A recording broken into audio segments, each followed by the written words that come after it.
I love the countdown. I love it. And since our limit there, did it start? Oh, but it's frozen. Our limit there is 0.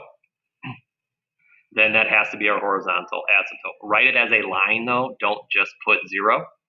So it's the horizontal line, y equals 0. If you look at number 2, hope that 1 will go away eventually. Find your limit as x goes to infinity for that one. Oh, it's so bad. So find that limit, because my pen's not working so good, as x goes to infinity or negative infinity. The degrees are the same. So we just look at their coefficients, and the limit should be 1/2. So that's our horizontal asymptote. If we go left and right forever, our graph's going to level off towards those 2 spots. Sad thing is I don't know if this is recording or not, because the 1 is still there. So I don't know if it ever finished its countdown. See. Number 3, same thing. Find your limit as x goes to infinity. You'll again see degrees that are the same on the top and the bottom. So the limit should be those coefficients, the 3 over the 6. So our limit should just be, again, a 1/2. All right. So vertical asymptotes, horizontal asymptotes. We also have things called oblique asymptotes. Oblique asymptotes are basically slant asymptotes. You guys are in luck, because since our periods are shorter and I don't want to fall behind, and this is not an AP topic, you can do this to these guys, because it's not something we're going to learn this year, talk about. So you probably have dealt with it before. I'm going to use my mouse to just cancel all this out. Kind of neat. And we don't have to worry about the obliques. Not an AP topic, not something that we need to delve into. Just make sure we can get this done. All right, so what we're now going to do is kind of put what we've been doing, what you would have done yesterday on the quiz, together with some asymptotes. So all we're going to do on the back page, I'm actually going to pull up a Word document for this so it'll graph better, is I want you to graph these functions. All right, so what is that? X minus 4, x minus a 5. Let me pull up a blank one.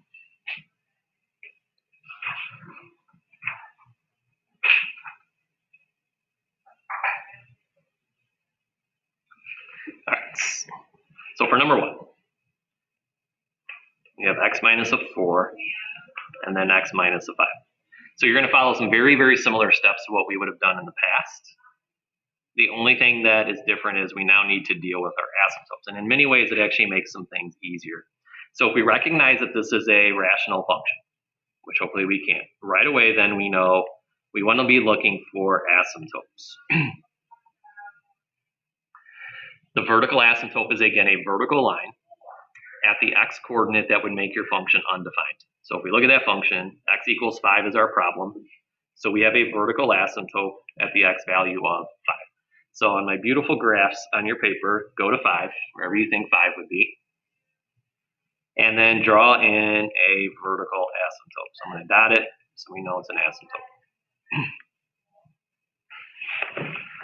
Our horizontal asymptote is nothing more than figuring out what do we approach as x goes left to a negative infinity or right to a positive infinity. The degrees are the same on the top and the bottom, x to the first and then x to the first, so you just look at their coefficients. The coefficients should be 1 over a 1, so our horizontal asymptote should be y equals a 1. So on our y-axis, at the x value of 1, we know we have a horizontal asymptote. From there, everything else is the same that we would have done in the previous set of notes when we were graphing all of these. We would look to see, let me create a little space here. We would look to see, is it a problem to figure out our x and our y intercepts? So let's do the x-intercept first, and then our y-intercept. The x-intercept is when you let y be a 0. So if I go back to this original problem, and I let my y become a 0, that should be pretty easy to solve. If you multiply the x minus 5 over, it would cancel. And all you would end up with is x minus 4 equals a 0. Our x-intercept should be a 4. So go to your graph. On the x-axis at 4, we know we should cross the x-axis. The y-intercept, also very easy. Let your x's become a 0. So if both x's become zeros, you should have a -4 over a -5. So 4/5. So we're just underneath the asymptote on the y-axis is 4/5. We have to go through those 2 points. All right. From there, it was all the stuff that we quizzed on now. We want to take our derivative, set it equal to 0, see if it's undefined, where do we increase, decrease, all that good stuff. So then, what we haven't had to deal with in a while now, so it'll be a good little review today. We need to take the derivative of that equation. And what you're going to now see for the first time in a while is a quotient. So we've got to do our quotient rule. So we're going to do the x minus a 5. And then the derivative of our numerator is a 1. Quotient rule, you subtract. Leave the numerator alone. And then the derivative of our denominator is also a 1. All that gets divided by your denominator squared. Then, as you set that equal to 0, you want to simplify this. So don't make this too hard. Even though we're distributing technically, they're both being distributed by a 1, so we don't even really need to show these guys. And then it's easier to see what's going to happen. You would have x minus an x; those should cancel. You would also then have a -5 minus a -4, so that your numerator should really just end up being a -1. And then our denominator is still that x minus 5 squared.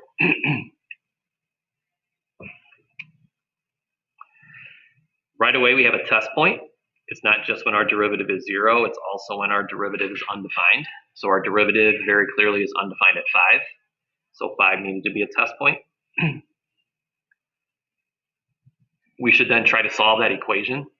But think about what happens if we try to solve this. If I multiply this over, I would get 0 to equal a -1. And obviously that's not true. So what that's telling us is there is no place on this graph where our derivative will have a value of 0. All right. So our only test point, 5. Really quick and easy to test. If you look at this fraction, your numerator will always be a -1. So the numerator is always negative. I'm going to square my denominator no matter what. So my denominator will always be positive. So what we always have in this derivative is a negative on top, a positive on bottom. So my derivative is always negative. Now, the nice thing about these, this is really all the information we need. We don't want to have to do a second derivative with this, all right? As long as we understand asymptote behavior, and as long as we understand what the sign chart is telling us, that the derivative is always negative, we can actually graph this right now. Our graph has to always be decreasing. So now what I'm referencing now, understanding that if I say that the horizontal asymptote is this y value of 1, only one of two things can be happening as I go further and further left. I've either got to be right on top of this thing and approaching it from the top, or I've got to be right underneath it, and I would have been approaching it from the bottom. At the same time, notice what our derivative is now telling us. We have to be decreasing. So if we understand what that means, if I'm on top, as I go further and further right, can we cross a vertical asymptote? No, so we've either got to go straight up or down. This one would have to do this. If we also kind of look at these points right now, that tells us we have to be underneath the asymptote. So if I'm going to be decreasing, decreasing, and decreasing, the only way I can do that is if I'm underneath the asymptote. So that tells us it couldn't have been this one if we were approaching that asymptote as we went further and further left. And as we continue on, we have to continue to decrease since we can't cross a vertical asymptote, and we've got to decrease. It would have to look something like this. However, we still have a right-hand side.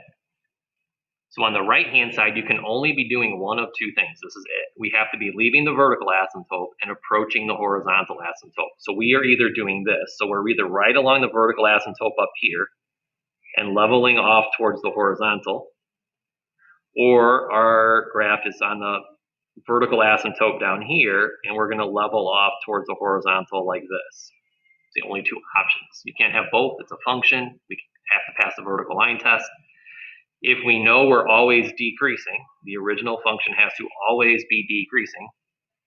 The only one that's decreasing would have to be the one that's above it, leaving the vertical asymptote and approaching the horizontal asymptote. We can get rid of this one. That has to be what our graph then looks like. All right. So we shouldn't have to do the second derivative with any of these. All right. We know we level off towards the asymptotes. We either have to be above or below. All right. All right. Number 2. Let me see what number 2 is.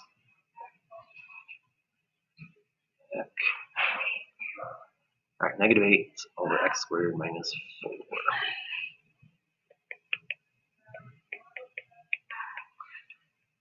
Okay, so do the first two things. Make sure we can do these. This is really the only new element here. And then being able to graph with those understandings. So get your vertical asymptotes, get any horizontal asymptotes. And then once you have them, we could go ahead and sketch what they look like on the XY plane that I gave you.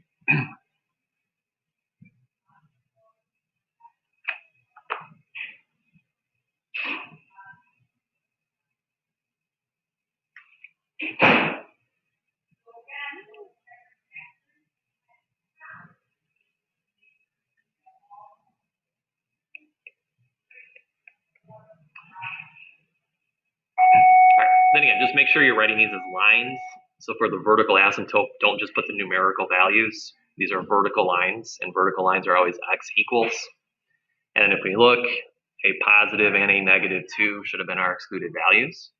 So wherever you think a 2 is at over here, sketching an asymptote, and then at a negative 2, same thing. The horizontal asymptote is just us taking this function and finding the limit as x goes to either a positive or a negative infinity. That's why we reviewed that at the very beginning. Bigger degree is on the bottom, so our horizontal asymptote should have been a 0. So the x-axis is going to act as a horizontal asymptote in this case. Right?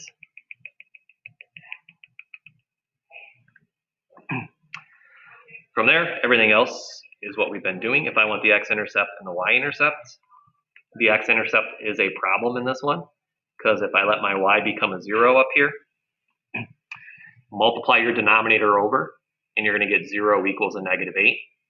So there is no horizontal asymptote. We cannot solve that equation when the y is a 0. So we should not touch the x-axis.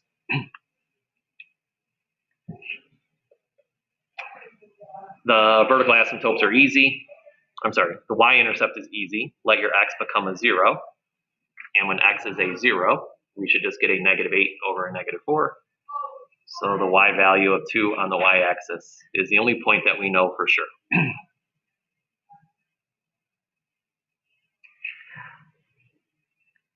All right, the rest is everything that we just quizzed on. So we want to take the derivative of that. However, don't do the quotient rule here. Not that it's wrong, but this is one where if you just have a constant in the numerator, so notice how this is just a number.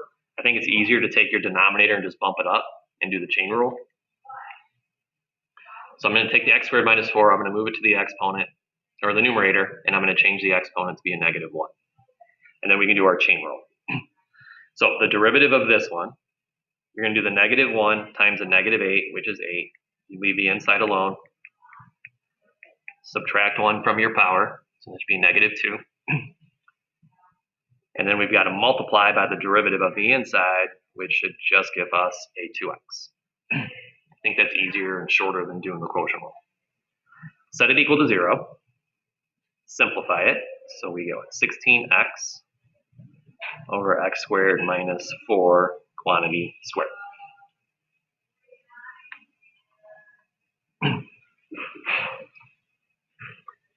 When we start thinking about our critical points, what points we're going to test, for sure, negative 2, positive 2, because our graph has a vertical asymptote there. It's undefined.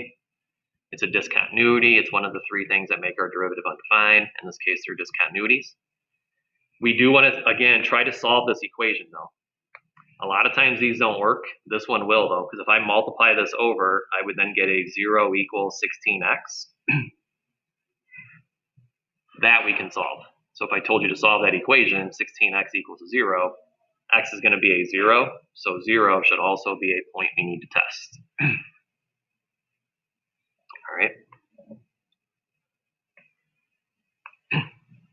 So test our derivative values. So here's our derivative that would probably be the easiest to test. So when we plug our values in, I'm going to be plugging it into this one. What we want to understand about that is your denominator is always going to be positive. That whole quantity in your denominator is getting squared. So it's really just going to boil down to the numerator. So if I take a -3 and I do a -3 times a 16, that should be negative. If I take a -1 and I do a -1 times 16, that should also be negative. If I go to the positive side, then I'm doing 16 times a +1, so positive. And if I plug in a +3, also positive over positive.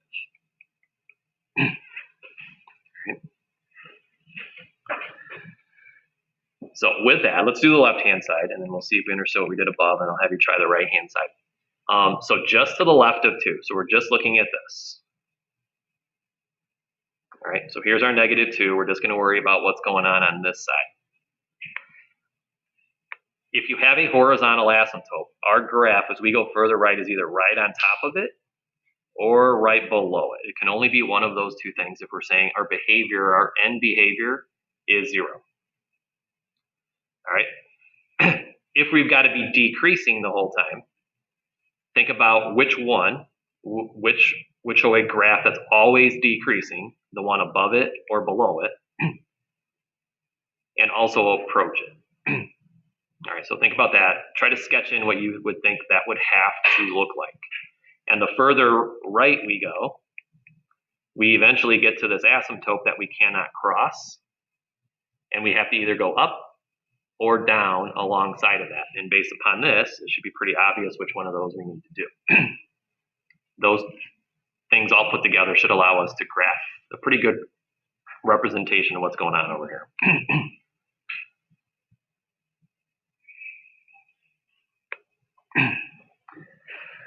All right, so we're either right on top of this one, and as we go further right, we approach this one, or we're below it, and as we move, we got to shoot straight downwards.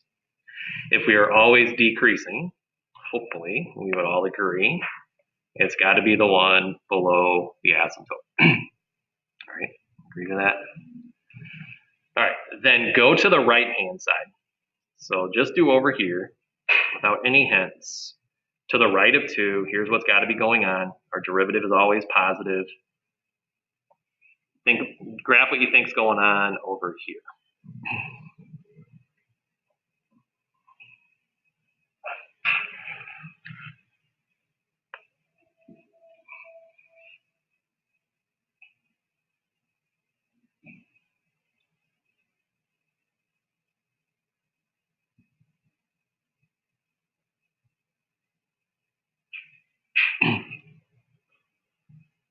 All right. If we're always increasing and we're leaving this vertical asymptote, we're either right on top of this vertical asymptote up here, or we're right on top of it from the low side. It's the only thing we could possibly do. And if we're always increasing, which we do, and we've got to approach this asymptote, we would have to be down here increasing, increasing, and increasing. And as we get closer to the asymptote, we'd have to level off towards the y value of 0. All right. Last thing now, go ahead and do the middle. So now do in between here and see what you think. So that would be this stuff here. All right, it should go in here.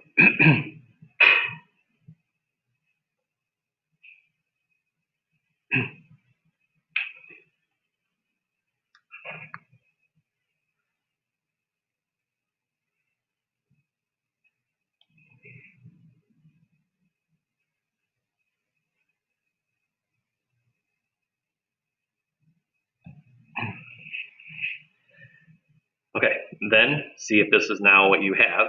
If our derivative here is changing from negative to positive, and we don't have an asymptote there, it's a continuous function, you should have a min at that point, right? That happens to be the point we've already got graphed. It's the point 0, 2. We had an asymptote. Let me see if I can move this up a little bit more. So the only thing, if we can't cross an asymptote, we're decreasing to the left. So we would have been really, really, really, really close to this from the left. We've got to approach this point, and then after that, I should start to increase again. But I can't cross this vertical asymptote, which means I should do something like this. All right. So similar to that quiz where I had you graph one of them just based on the info, we would just add an asymptote somewhere. All right, and we got to understand how all those things are going to behave. Could we take the second derivative of it and find the concavity of the middle? Yep, you could. What we're trying to do though, Carter, is avoid that just because it's more work, more opportunity to make a mistake. And understanding how increasing and decreasing will behave with your asymptotes now allow us to kind of skip the second derivative stuff. Okay. Okay, the last one I wanted to do, and then we can not have to worry about the rest. Go to, that's not the right one. Go to number 5. 2x over x squared minus 20. All right, while I'm pulling up a new document, go ahead and find your asymptotes. Again, that's really the new part. What's our vertical asymptote or topes? What are the horizontal asymptotes? 2x.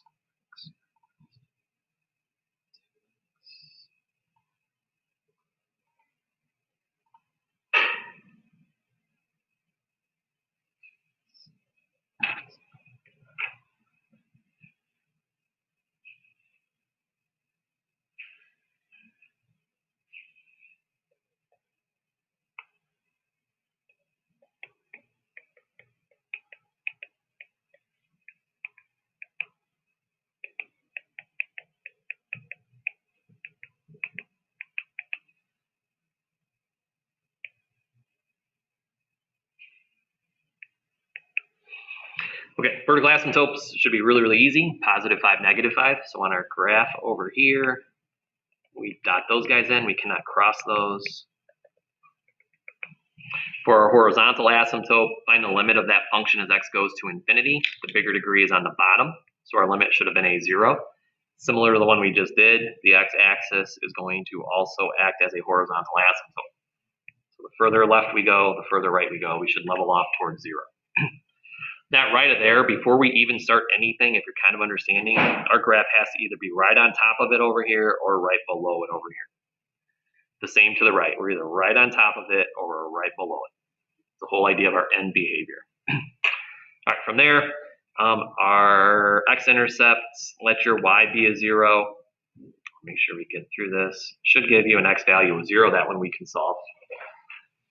So the origin, and if I want you to find the y-intercepts, let x be a 0. You should get 0 again. We've already got that one plotted.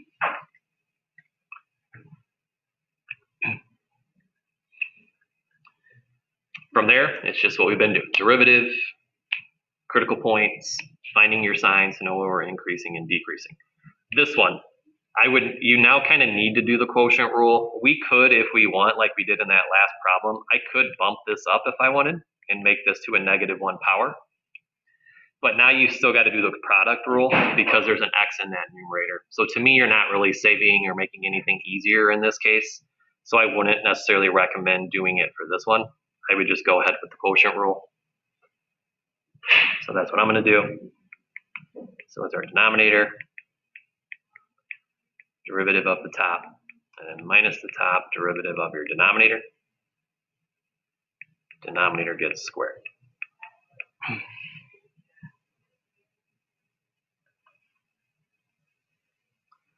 As you set that equal to 0, we can also simplify it. So we should get a 2x squared minus a 50 minus a 4x squared. And then again, the denominator is squared. Since my screen is smaller, I'm going to simplify that to the right. We have some like terms there, the 2x squared minus the 4x squared. We're going to be able to combine those to be a -2x squared minus a 50. And then over your denominator, again, squared.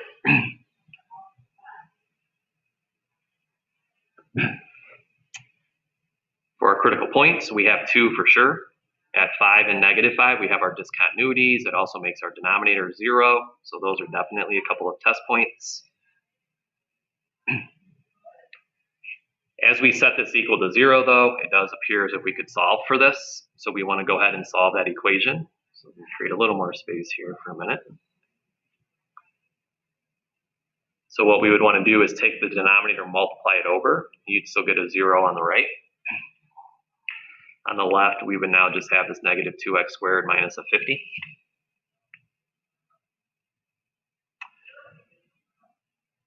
I'm going to move the negative 2x squared over so that it becomes a positive 2x squared. You're then going to get to the point where you have x squared equals a negative 25. Then we know we're supposed to take the square root of that. And then we hopefully know square root of a negative 25 is a problem, correct? Get into all your imaginary numbers, all that fun stuff that you would have done at some point in your life. What that just means is there is no other test point. There's no place where this graph is going to be a 0, okay? So if you recognize that, you don't necessarily have to do all the work. So let's pretend we didn't do all the work and I'll just cover it up. It doesn't give us any other points to test. So just the asymptotes. Now, this is actually really easy to test. It might not be as obvious as some, but isn't our denominator always going to be positive? Because no matter what I plug in, I'm going to square the quantity. And then think about your numerator. No matter what x value I plug in here, aren't I immediately going to square that? So no matter what x value I plug in, it's immediately becoming positive. And then that guaranteed positive number is going to get multiplied by a negative number. So now I'm guaranteed to be negative through this operation. And if I take a negative number and decrease it by 50 additional values, doesn't that mean this is always going to be a negative value? The numerator cannot spit out anything other than negative numbers. So it's always a negative over a positive. That means my original graph always has a negative derivative. Last one for the day. Go ahead and graph that. Last thing we're doing, so I'm going to give you a minute or two. See what you think this one looks like.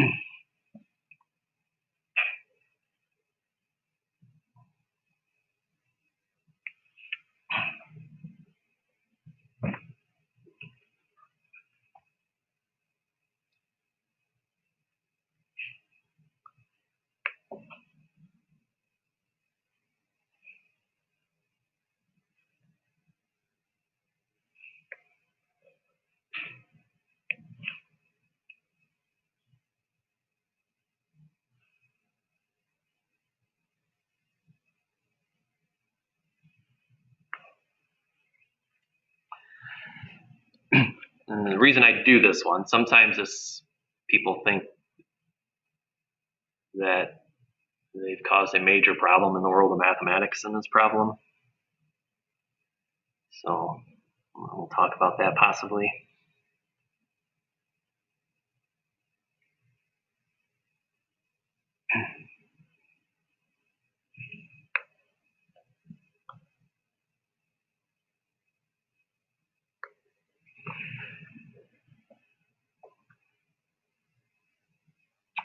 All right, let's see what we are coming up with. So to the left of -5. So on the number line, I have it shaded. Our first derivative is always negative, so our graph has to be decreasing all the time to the left. We have to be leaving the horizontal asymptote and approaching the vertical asymptote. So the only way all those things go together is if I was underneath this, decreasing, decreasing, decreasing, decreasing, but as I get to that vertical asymptote, I cannot cross it. I have to continue to decrease. So I've got to do this. All right, so that's got to be the left-hand side. If we do the right-hand side, so now go to the right of 5.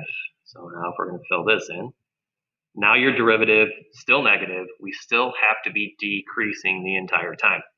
And now I have to be leaving this vertical asymptote and leveling off towards the horizontal asymptote. So the only way that I can do that is from above. I'd be right on top, I'm decreasing, decreasing, decreasing, but eventually I got to level off towards that horizontal asymptote. So I'm decreasing on the right like I'm supposed to be. I'm decreasing on this far left side like I'm supposed to be. And we're approaching our asymptotes like we need to be. It's the middle one that sometimes causes a problem. We have to be decreasing. So now if you just worry about what's happening here, we're always going down in this interval. We've got to decrease the entire time, and we have to hit this 0.00. So what that should look like, we have to be leaving this vertical asymptote. We would be right on top of it. So if we're decreasing, we'd have to start up here. I'm going to decrease, decrease. I have to work my way to this point, get closer and closer and closer. And then don't we have to continue to decrease after that? So I'm going to continue to decrease, decrease, decrease, decrease. And as I approach this vertical asymptote, I can't cross it. So I'd have to level off and go downwards alongside of it. All right. That should be your graph. If you threw that into the calculator, it's going to look exactly like this. Okay. All right. Yes, Carter. You're going to ask the question, right, Carter, that I need somebody to ask? What's your question, Carter? How can it cross the horizontal asymptote at 0, 0? All right, good. So that's the question that every year we get asked. What we cannot cross is a vertical asymptote because it makes our function undefined. All a horizontal asymptote is, remember how we find horizontal asymptotes? It's simply figuring out what's the value we approach as we go farther and farther and farther right, and or farther and farther and farther left. So all that really is a horizontal asymptote. I think you talk about it like this sometimes in math 1, 2, and 3. At some point, it's called end behavior. That's all the horizontal asymptote is asking us. What happens as we go further and further left?